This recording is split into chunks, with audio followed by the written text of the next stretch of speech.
ये अंतर की बात है। हमारे कर्म के अनुसार दुख आया है तो हमें यह स्वीकृति नहीं कि इस व्यक्ति ने दुख दिया है। अगर ये व्यक्ति ना हो तो मैं कभी दुखी हूं ना, ऐसी भावना कभी मत बनाना कि अगर सामने कमरे वाला हट जाए ना तो मैं बड़ा सुखी हो जाऊं, वो अमक नष्ट हो जाए ना तो मैं सुखी हो, कभी नहीं। तुम्हें कोई दुख नहीं दे रहा, पक्का समझ लीजिए। तुमने जो बीज बोया है कर्म का वो ही तुम्हें दुख दे रहा है, पक्का समझ लीजिए। यहां कोई दुख देने वाला नहीं है। ना दुखम, एक तो ये। दूसरा, हमारे कर्म के कई रूप होते हैं। एक होता है व्यक्ति के ऊपर बैठकर कर्म दंड दिलाता है, और एक होता है घटना बनता है, और एक होता है रोग बनता है। शरीर में विविध प्रकार की आदि व्याधियां, तो हमको विचलित नहीं होना है।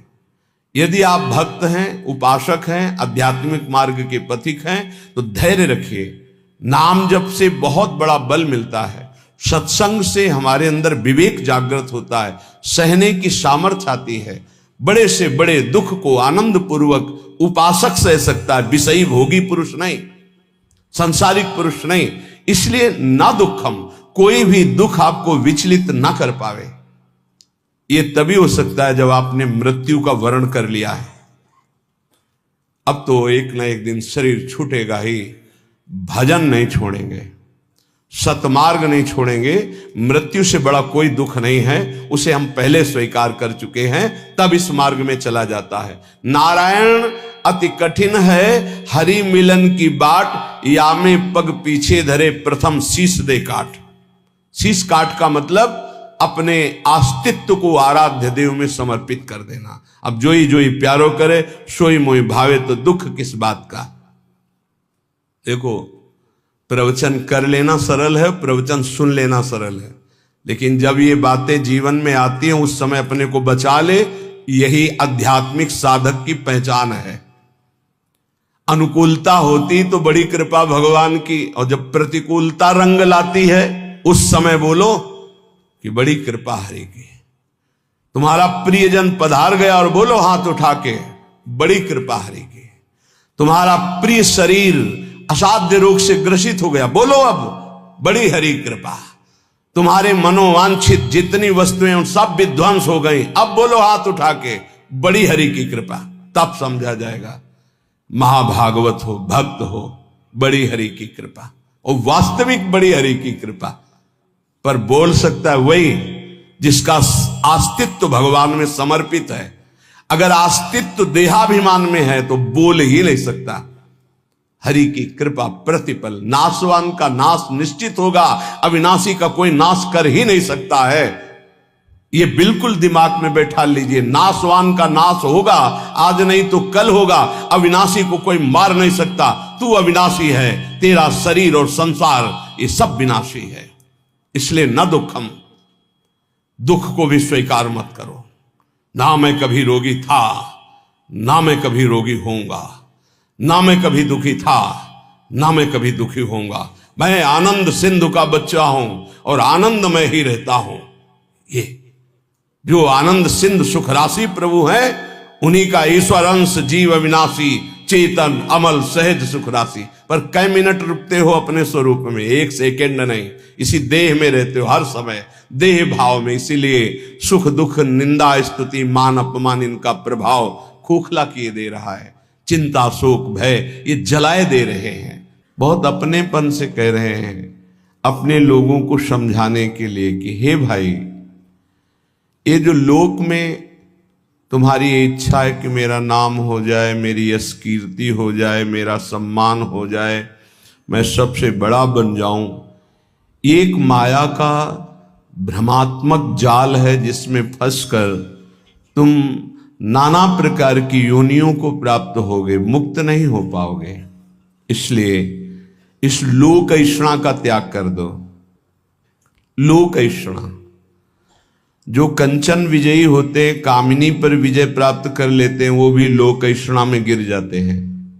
ये बड़ी भारी खाई है माया की, जिसे मान सम्मान कहते हैं, जिसे यश कीर्ति कहते हैं। इसकी चाह में बड़ी बड़ी साधनाओं की बलि चढ़ा दी जाती है। बड़ी बड़ी तपस्याओं को न्यौछावर कर दिया जाता है केवल अपने नाम के लिए, अपनी प्रशंसा के लिए, अपनी बड़ाई के लिए। हाथ कुछ नहीं लगता। जो प्रशंसा मान सम्मान का भोक्ता बन गया वो भगवान की प्राप्ति की योग्यता खो देता है। इसीलिए श्रीपाद कह रहे न लोकम, लोक ऐषणा की तरफ अपनी वृत्ति जो जा रही है उसको हटाओ। ये सबके अंदर होती है। कुछ तो ऐसा करूं जिससे लोग हमें जाने। भगवान को तो जानना नहीं चाहते, तुम्हें क्या जान लेंगे।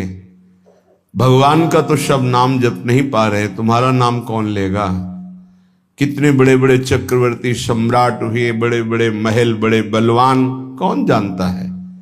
बहुत बहुत इतिहास के पन्नों में लिखे पड़े हैं। ये होश में हम विवेक के द्वारा ऐसा साधन करें, ऐसे मार्ग में चले कि भगवान को प्राप्त हो जाए। ये जीवन का परम लाभ है। न लोकम, हमें लोक के मान सम्मान, यश, कीर्ति, प्रतिष्ठा आदि की भी चाह नहीं करनी चाहिए। अगर भगवान को सम्मान देना ही है ना, यश कीर्ति देनी है ना, तो ऐसा प्रदान करेंगे कि आपकी भगवत प्राप्ति भी नहीं रुकेगी और बिस्तरे सब जग विमल कीरति, साधु संगति ना टरे। खास बात रहेगी, आपके जीवन में भारी यश का विस्तार होगा पर साधु संगति मिलती रहेगी, इसलिए अभिमान नहीं हो पाएगा। वो मान सम्मान आपके तप का नाश नहीं कर पाएगा। यदि भगवान को नाम करवाना है, यश करवाना है, सम्मान दिलवाना है, ये उनका विषय है। अपने तो दैन्य रहे, अपने तो सम्मानम कल्याति घोर गरलम नीचापमानम शुधा, सम्मान को विष समझें और नीच पुरुषों द्वारा किए हुए अपमान को अमृत समझें, तब राधा माधव में प्रीति होती है। क्योंकि देहाभिमान ही प्रीति में बाधक है। जब हमारा सम्मान होता है तो देहाभिमान पुष्ट होता है, और जब अपमान होता है तो भगवान की शरणागति पुष्ट होती है। ये सिद्धांत है, ये बाहरी बहिर्मुख पुरुष नहीं समझ पाएंगे। कोई हमारा अपमान करे तो हमें लाभ मिलेगा, छाती जलती है, उसको तो दंड देना चाहिए जो अपमान करे, यह अज्ञान है। ये परमार्थ का मार्ग नहीं है। आप जहां बैठे हैं, जो सुन रहे हैं, ये शुद्ध अध्यात्म है, भगवत मार्ग है। इसलिए न लोकम, लोक की भी मान बढ़ाई, यश कीर्ति की चाह ना करे तो राधा माधव के चरणारविंद की तरफ उसकी मन और बुद्धि की गति होने लगेगी। या ऐसा समझ लीजिए कि मन और बुद्धि में राधा माधव आकर विराजमान हो जाएंगे। आप विचार कीजिए, जिन्होंने अपने एक संकल्प मात्र से अनंत ब्रह्मांडों की रचना कर दी, वो मायाधिपति, ऐश्वर्य, समग्र वैभव, ज्ञान समुद्र, वैराग्य समुद्र, प्रेम समुद्र भगवान हमें मिल जाएंगे, फिर हमारे लिए दुर्लभ क्या रह गया। ये अनंत ब्रह्मांड तो उनकी एक संकल्प वृत्ति मात्र से प्रकट हो, ऐसे भगवान हमारे हो जाएंगे तो हमारे पास कमी क्या रहेगी। जाके रामधनी वाके कौन कमी। जब प्रभु हमारे हो गए तो फिर कुछ पाना बाकी नहीं रहता, सब कुछ मिल गया। अभी अल्प बुद्धि होने के कारण ऐसा लगता है हमें इस भोग की आवश्यकता है। अगर लक्ष्मीपति भगवान स्वयं मिल जाए तो आवश्यकता ही खत्म हो जाएगी। स्थिति आ जाती, सकल कामनाहीन जे राम भगति रस लीन, कोई कामना ही नहीं रह जाती। आप कामनाओं में सुख ढूंढ रहे हैं और जबकि कामनाओं में सुख की आकांक्षा करके कर्म करते हुए दुख भोग रहे हैं, इसका मतलब सही मार्ग नहीं है। निष्कामता में जो परम सुख है वो केवल अध्यात्म मार्ग का पथिक ही समझ पाता है। संसार मार्ग का पथिक तो सकामता में ही भटकता रहता है। आगे कह रहे, न धर्मम, जो धर्म देह से संबंध रखता है, लोक से संबंध रखता है, उसका जब हम पूर्णतया पालन करते हैं तो परम धर्म की प्राप्ति होती है। परम धर्म त्यज लोक धर्मान, लोक धर्मों का त्याग करने पर परम धर्म की पूर्ति होती है। सावै पुंसाम परो धर्मो यतो भक्ति अधोक्षजे।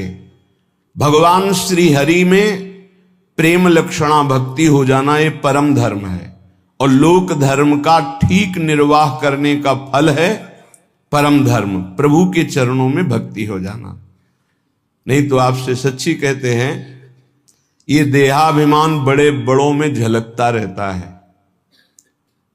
मैं अमुक, मैं अमुक, मैं अमुक, मैं अमुक, दूसरे की निंदा, अपने मुख से प्रशंसा, जो अध्यात्म के बिल्कुल विरुद्ध है, वो बना रहता है। बड़ा ज्ञान है शास्त्रों का, पर जब वाणी खुलेगी तो किसी न किसी की निंदा होते पाया गया है। वो तो अमुक जाति के थे, वो अमुक अमुक ऐसे ऐसे। अरे जो सत्य वस्तु है उसको क्यों नहीं जाना जा रहा? एक ही सच्चिदानंद भगवान अपने स्वरूप का विस्तार किए हुए हैं, वही है, दूसरा कोई नहीं है। मत्ता परतरम नान्यत किंचित् अस्ति धनंजय। गीता जी कह रहे हैं, भगवान श्री कृष्णचंद्र जी के वचन हैं, मेरे सिवा हे अर्जुन किंचन मात्र कोई वस्तु नहीं। फिर किसकी निंदा की जा रही है? लोक धर्म की महत्ता है परम धर्म की प्राप्ति में। यदि लोक धर्म का पालन कर रहे हैं, परम धर्म की प्राप्ति नहीं हुई, तो सो सब धर्म करम जरि जाऊ, जहां न राम पद पंकज भाऊ।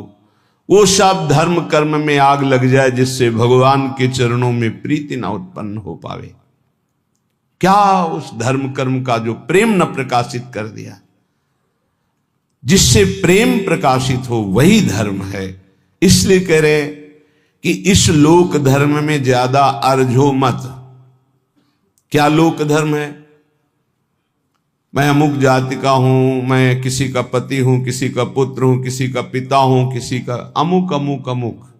ठीक है, इन धर्म का पालन करो भगवत भाव से और भागवत धर्म में स्थित हो जाओ, यही इसकी मानता है। अगर केवल इतना ही करते रहे और प्रभु के चरणों में प्रीति नहीं, तो विश्वास कीजिए आपके हाथ में जो सत्य वस्तु प्राप्त करने के लिए मानव देह लगी थी, कुछ नहीं लगेगा। ये बहुत बार पति पुत्र परिवार ये सब खेल लाखों करोड़ों बार हो चुके हैं। हाथ आज क्या लगा है आपके? फिर वही नई सृष्टि, नया पढ़ाई, नई नौकरी, नई बैंक बैलेंस, फिर मरो फिर नया वही। कब तक चलता रहेगा? इसलिए न धर्मम, हम ऐसे धर्म को बराबर जीवन में पालन करें जिससे परम धर्म प्रकट हो। वो धर्म किस काम का जो परम धर्म से वंचित कर दे। इसलिए पति में भगवत भावना, पत्नी में भगवत भावना, पुत्र में भगवत भावना, माता पिता में भगवत भावना, अब ये आपको भागवत धर्म में स्थित कर देगा। मोह से तो सब कोई अपने परिवार में आसक्त है, भगवत भाव से तब बात बनती है। श्रीपाद कह रहे न गे हम, घर में विशेष आसक्ति मत करो। घर में श्री ठाकुर जी विराजमान कर लो, घर को ठाकुर जी का महल समझो, आप अपने को सेवक समझो, परिवार वालों को ठाकुर जी के जन समझो। नाथ सकल संपदा तुम्हारी, मैं सेवक समेत सुत नारी। तुम्हारा घर ही तीर्थ हो गया, तुम्हारा घर ही भगवान का मंदिर बन गया। जो रसोई में बने सबसे पहले ठाकुर जी को अर्पित करो। देखो तुम्हारा जीवन कितना उन्नति में, कितना शांत, कितना सुखद जीवन हो जाएगा। पापाचरण ही अशांति दुख क्लेश देते हैं, धर्माचरण ही सुख शांति देता है। कभी कभी भ्रम हो जाता है, धर्माचरण करने वाले में बड़ी दुख विपत्ति देखी जाती है और पापाचरण करने वाले में बड़ी उन्नति देखी जाती है। तो इसका आंतरिक रहस्य है कि अभी ये धर्माचरण कर रहा है, पीछे उसने जो पापाचरण किए हैं उनका फल लागू हो चुका है उसके ऊपर, इसलिए धर्माचरण करते हुए वो दुख भोग रहा है। और जहां दुख पापाचरण द्वारा प्रदत्त खत्म हुआ और इसके धर्म का प्रभाव आएगा, ये चमक उठेगा, इसका जीवन आनंदमय हो जाएगा। और जो पापाचरण करके उन्नति को दिखाई दे रहा है, उसका पुण्य फल लागू हो चुका है। जहां पुण्य नष्ट हुआ और वर्तमान का पाप और भूत का पाप दोनों जुड़ेंगे तो ये नष्ट हो जाएगा। इस रहस्य को समझें। इसको ऐसा ना माने कि पापात्माजन बड़ी उन्नति को प्राप्त होते हैं, पुण्यात्माजन दुख को भोगते हैं। ऐसा सिद्धांत नहीं है। उसके रहस्य को ना जानने के कारण अज्ञानी जन ऐसा कहते हैं। श्रीपाद कह रहे गृह में भी आसक्ति मत हो। क्यों?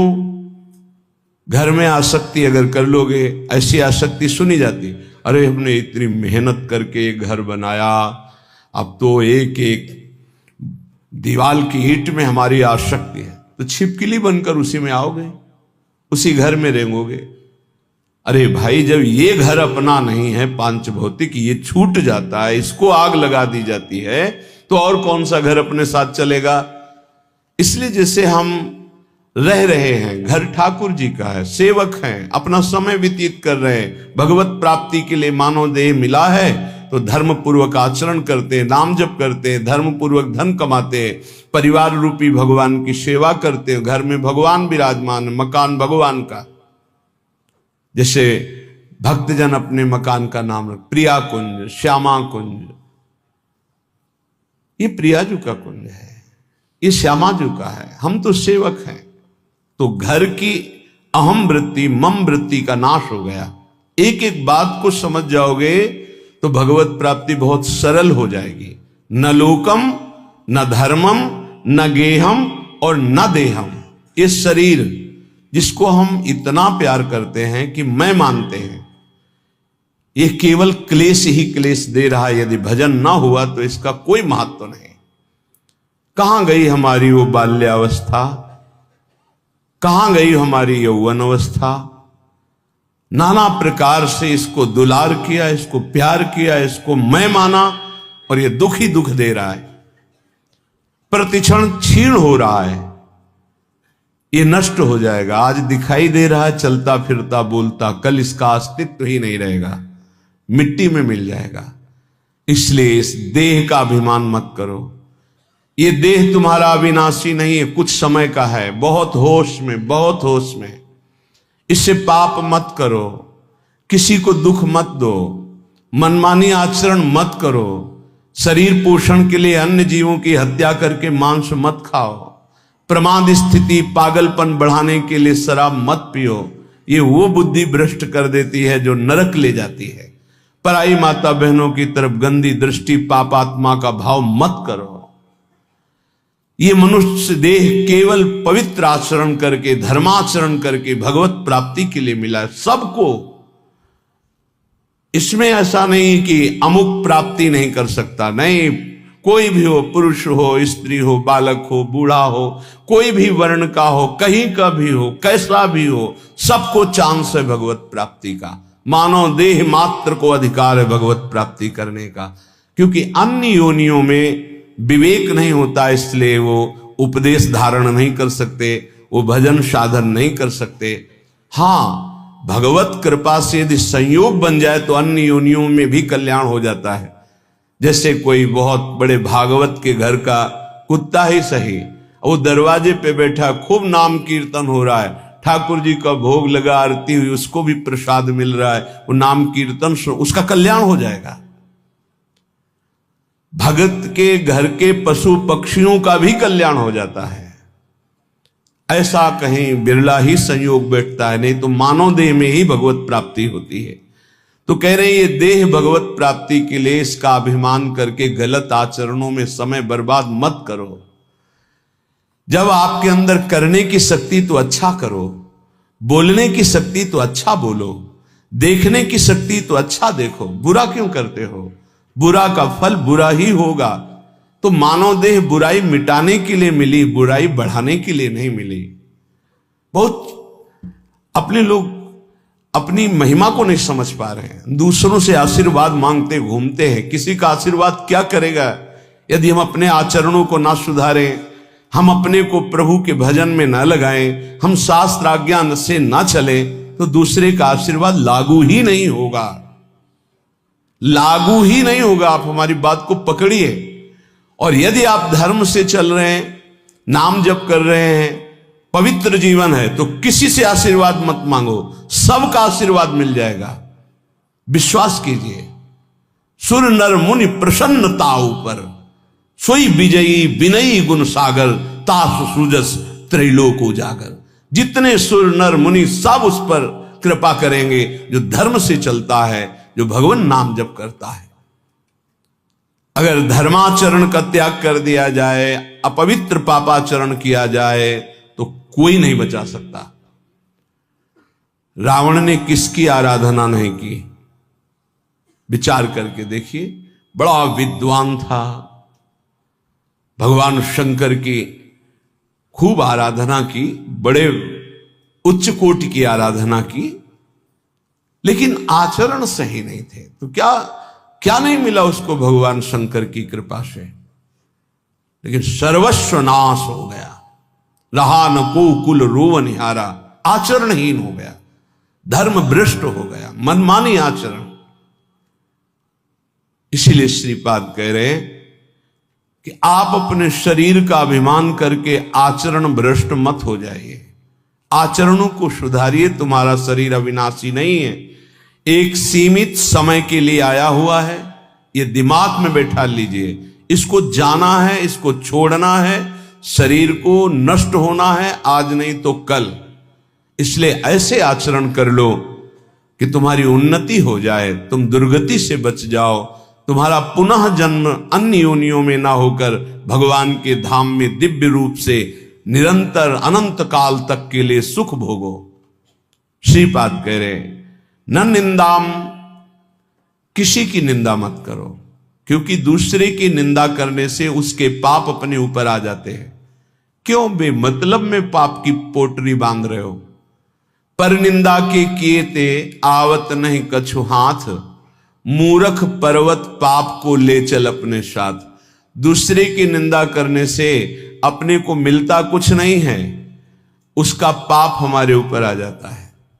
बेमतलब पाप की पोटरी, दुख का कारण आप बना रहे हैं। दूसरे की निंदा करने से आप उसको नीचा दिखा पाएंगे क्या? नहीं। अगर वो नीच है तो खुद नष्ट हो जाएगा, अपना उसका कर्म ही उसको नष्ट कर देगा। किसी को कोई नष्ट नहीं कर सकता, उसका कर्म नष्ट करता है। को ना काहू के सुख दुख कर दाता, निज कृत कर्म भोग सुनु भ्राता। हे भाई, यहां कोई किसी को सुख दुख नहीं देता, अपना कर्म ही दूसरे की खोपड़ी में बैठकर जबरदस्ती हमारा अमंगल करवा देगा। हमारा कर्म, हम क्यों किसी की निंदा करके अपने पापों को बढ़ाएं? इसलिए ना निंदा, मना कर, किसी की भी निंदा मत करो। और कह रहे ना स्तुतिम, किसी की स्तुति भी मत करो, प्रशंसा। क्यों? क्योंकि किसी व्यक्ति के गुण से प्रभावित होना संसारिकता है। गुणमानी संसार, सेवकवाणी, गुणमानी संसार और सकल गुण प्रीत बिन। अगर कोई बहुत अच्छा आचरण कर रहा है, भगवान की कृपा है, उसमें भगवान की शक्ति विराजमान, हम उसको नमस्कार करते हैं, व्यक्ति को नहीं।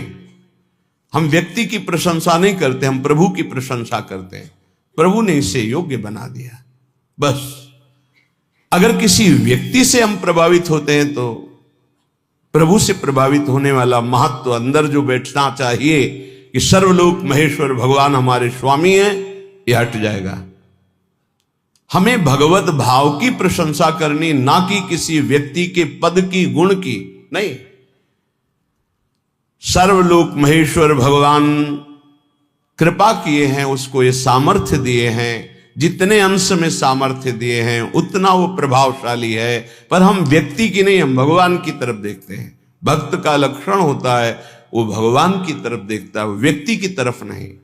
तो हमारी कोई बहुत बड़ाई कर दे, भलाई कर दे, कोई वस्तु दे दे, कोई मनोनुकूल कार्य कर दे, तो हम श्री भगवान की तरफ देखते हैं, प्रियाजू की तरफ देखते हैं, उस व्यक्ति की तरफ नहीं देखते कि धन्यवाद आपने, ये संसारिकता है, आपने बहुत बड़ा काम कर दिया, धन्यवाद। नहीं, जय हो प्रियाजू की, इसको निमित्त बनाकर प्रियाजू ने कार्य करा। हमारी आसक्ति प्रियाजू में, किसी व्यक्ति में नहीं। जीवन में ये सिद्धांत समझ लीजिए, यदि व्यक्ति से आसक्त होंगे तो इष्ट का भरोसा छूट जाएगा। फायदा क्या हुआ? कोई भी कितना हित करे, कितना भी हमारा मंगल करे, हम धन्यवाद नहीं देंगे, हम जय बोलेंगे, हमारे प्रियालाल की जय हो, उन्होंने इसे निमित्त बनाकर कराया है, जय हो प्रियालाल। हम उस भगवत स्वरूप को प्रणाम करते हैं, व्यक्ति नहीं, गुण नहीं, ये प्रियालाल की कृपा। देखो गोस्वामी जी से कह रहे, तात सुनहु माया कृत गुण अरु दोष अनेक, गुण या उभय न देखई, देखी सो अविवेक, गुण या उभय न देखई। भागवतिक गुण है, न किसी के दोष, न किसी के गुण, न किसी की निंदा, न किसी की स्तुति। सबसे बड़ा भागवतिक गुण है सब में भगवान को देखना। इस रूप में भगवान आ गए, इससे बड़ा सम्मान क्या होगा सामने वाले का? साक्षात हम भगवान मान रहे हैं, इस रूप में भगवान, व्यक्ति नहीं, व्यक्ति रूप में हम स्तुति नहीं करेंगे, भगवत भाव से मेरे प्रभु इसे निमित्त बनाकर आए, या मेरे प्रभु इस रूप में आए। श्रीपाद करें, नापि सौख्यम, हमारा किसी से किसी भी तरह का सुख लेने का भी भाव नहीं होना चाहिए। सौख्यम माने सुख होता है। ये व्यक्ति, ये पदार्थ, ये वस्तु सब प्रभु के सुख के लिए अपनी भावना, भक्त का। हम तो प्रसाद भोगता है, वस्तु का भोग नहीं करते। किसी व्यक्ति से सुख लेने की भावना रहेगी तो स्वार्थ बुद्धि रहेगी, स्वार्थ बुद्धि रहेगी तो अज्ञान रहेगा, अज्ञान रहेगा तो गलती हो ही जाएगी, पापाचरण हो ही जाएगा। जितने पाप होते हैं सुख बुद्धि लेने की भावना जिनकी जितनी बढ़ गई उनसे हो रहे हैं, हम हो या आप हो। पाप तभी होते हैं जब सुख लेने की भावना बढ़ जाती है, इतना राक्षसी भाव आ जाता है कि वो निंदनीय हो जाता है। देखो ना, काम भोग की लालसा हुई तो राक्षस पैदा हो गया उसकी बुद्धि में, क्या क्या कर डाला। देखो ना, क्रोध भाव पैदा हो गया तो राक्षस पैदा हो गया, क्या क्या कर डाला। देख लो ये विकार कैसे हैं। किसी से भी सुख लेने की आकांक्षा में ही ये दोष पैदा होते हैं। उपासक वही है जो सुख देवे को चाहो। हमारे हृदय में दूसरों को सुख देना भगवत भाव से। संसारी और उपासना के मार्ग में चलने वाले पथिक में बड़ा अंतर है। संसारी हर व्यक्ति से मिलेगा तो सुख लेने की भावना से मिलेगा, परमार्थिक पथिक से जो मिलेगा वो सुख देने की भावना रखेगा। सुख देवे को चावचित, सब सोहित निष्काम, या सुधर्म हरिवंश को नाम गिरा विश्राम। इसीलिए महात्मा कहा जाता है, महान आत्मा। क्यों? क्योंकि दूसरों को सुख देने की भावना है। सुख लेने की भावना दुरात्मा बना देती है। इसलिए कह रहे न सौख्यम, किसी से सुख लेने की भावना मत रखो। हम जहां फंसे हैं सुख लेने में फंसे हैं। हमसे जब गलती हुई तो सुख लेने में गलती हुई है। हमारी जब दुर्गति का कारण बना है तो सुख लेने का हुआ है। जहां बंधन हुआ है सुख लेने से हुआ है। और न दुखम, बहुत सुंदर सिद्धांत का वर्णन है।